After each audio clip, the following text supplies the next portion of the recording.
En el vídeo anterior hicimos una relación de algunas citas de Martín Lutero y cortamos para no hacer el asunto tedioso.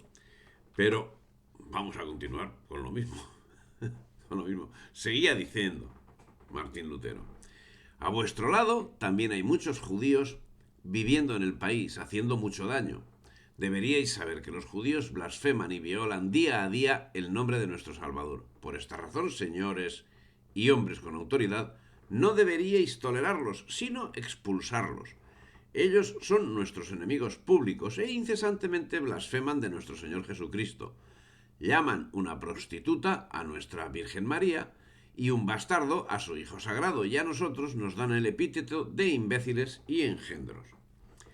Si pudieran asesinarnos, lo harían alegremente, y de hecho muchos de ellos matan a cristianos, especialmente aquellos que profesan como cirujanos y doctores. Saben cómo tratar los medicamentos a la manera de los italianos, los Borgia y los Médicis, que daban venenos a la gente proporcionándoles la muerte en una hora o en un mes. Por lo tanto, combátelos severamente porque no hacen sino blasfemar extremadamente al Señor. Tratan de robar nuestras vidas, nuestra salud, nuestro honor y pertenencias. Por esta razón no puedo tener paciencia ni tener una conversación con estos blasfemos y delirantes violadores del Salvador. Como buen patriota quiero daros esa advertencia por última vez para que no participéis en pecados ajenos. Deberíais estar seguros de que solo deseo lo mejor para vosotros, príncipes y súbditos. Eso decía Martín Lutero en cuanto a los judíos. No parece extraño que con esas doctrinas influyendo durante 4 siglos se produjese justamente dentro del mundo protestante la persecución de los judíos.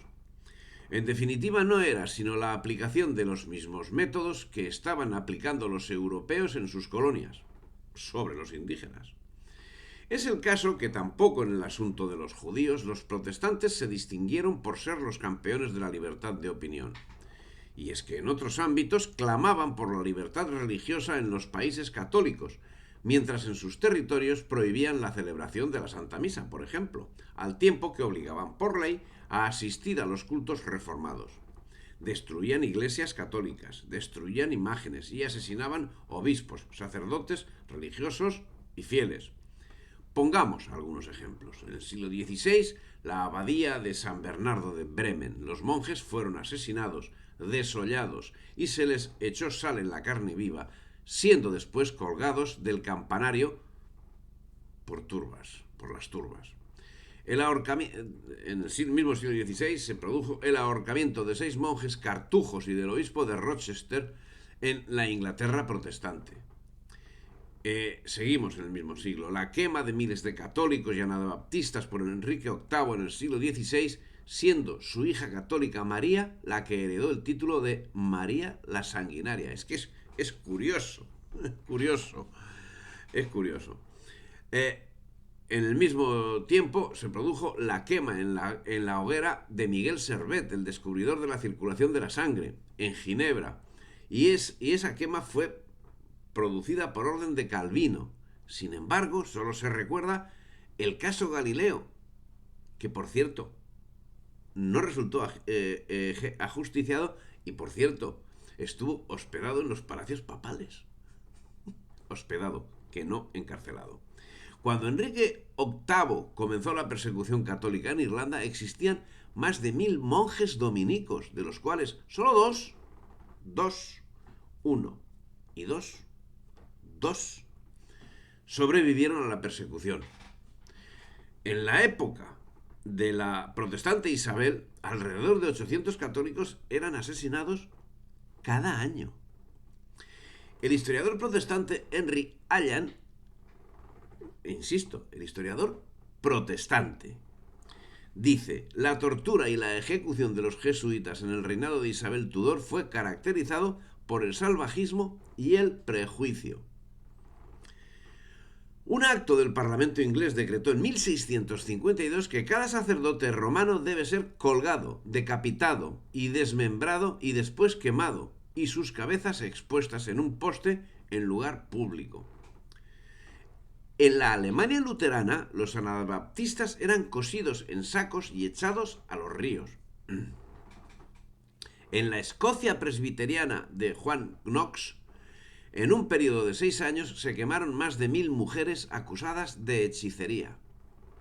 En las ciudades tomadas por el protestantismo, los católicos tenían que abandonarlas dejando en ellas todas sus posesiones o convertirse al protestantismo.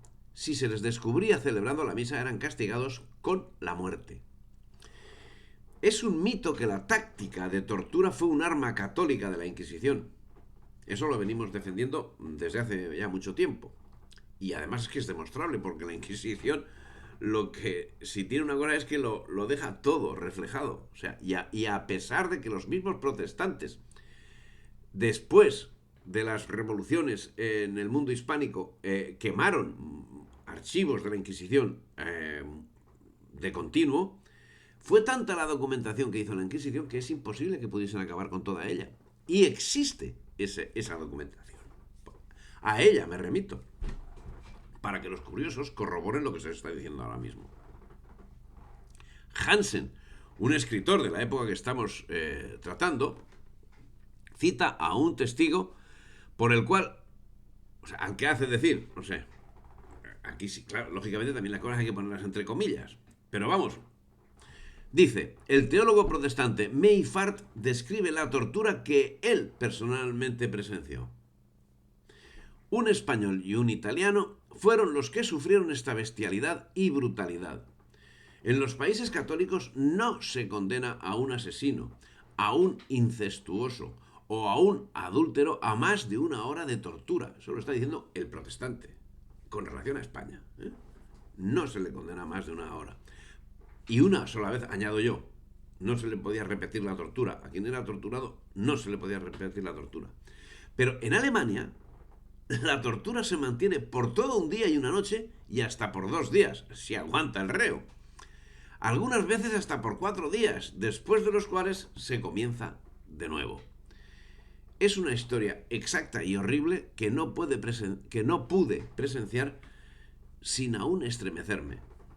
Insisto, el teólogo protestante Mayfart es quien describe esta situación. Teólogo protestante. El mismo Hansen nos da este dato. En Habsburgo, en el año 1528, cerca de 170 anabaptistas de ambos sexos fueron puestos en prisión por orden del ayuntamiento. Muchos de ellos fueron quemados vivos. Otros fueron marcados con hierros candentes en la mejilla o sus lenguas fueron cortadas. También en Augsburgo, el 18 de enero de 1537, 9 años después de la cita anterior, el Consejo Municipal publicó un decreto donde se prohibía el culto católico y se les daba 8 días a los católicos para abandonar la ciudad. Pasado ese término, se envió a los soldados a perseguir a los que no aceptaron la nueva fe. Tomaron las iglesias y monasterios, destruyeron las estatuas y los altares. Frankfurt emitió una ley parecida y la total suspensión del culto católico se extendió a todos los estados alemanes. Y después se tacha a la Iglesia Católica de intransigente. En 1530, en sus comentarios al Salmo 80, Martín Lutero aconsejaba a los gobiernos que aplicaran la pena de muerte a todos los herejes. En el distrito de Torgau, en Suiza, un misionero zuingliano, o sea, de Zuinglio, al frente de una turba protestante, saqueó, masacró y destruyó el monasterio local. El mismo Erasmo, de Rotterdam, se aterró de ver a piadosos fieles excitados por sus predicadores protestantes salir de la iglesia como posesos,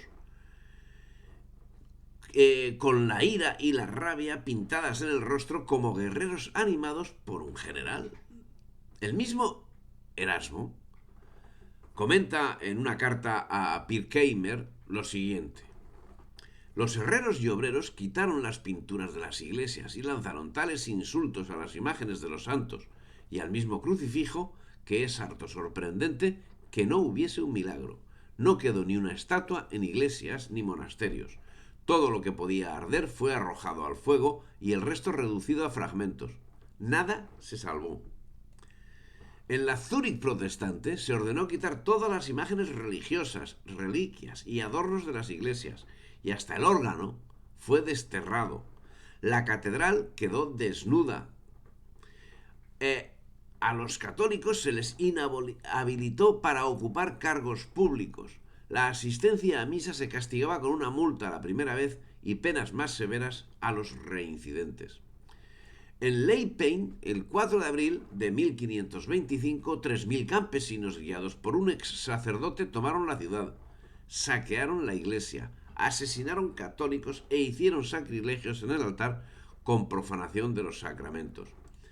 Un hecho que totalmente pareciera que nunca hubiera ocurrido si no estuviera bien documentado fue el saqueo de Roma. Ni siquiera los católicos saben que ese hecho ocurrió. Si te ha gustado el vídeo, dale me gusta, difunde y suscríbete al canal.